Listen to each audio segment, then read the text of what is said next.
Bu gün 26 iyundur. Azərbaycan ordusunun şərəf və qürur günüdür. 104 il öncə 1918-ci ildə yaradılan milli ordu bu torpaqların ilk sipəri, ilk nəfəsi idi. Amma bu gün o ordu tarix yazan, torpaq alan, haqqını savaşla alan bir ordudur.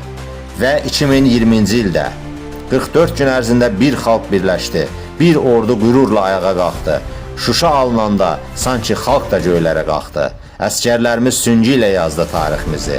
Mərdliklə çevirdi əsrlərin ağrısını zəfərə.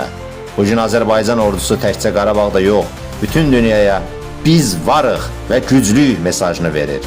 Bu ordu şəhidlərin andı ilə böyüyən, qazilərin baxışında əyilməyən, xarı bülbülün hər qopan ləçəyində addımlayan ordudur. Unutmayaq, sən bu torpağın əskəri olanda bu torpaq sənə vətən deyir. Əskərlərimizin addımı ilə ucalan bayrağımız təkcə dirəyə yox, tarixə sancıldı.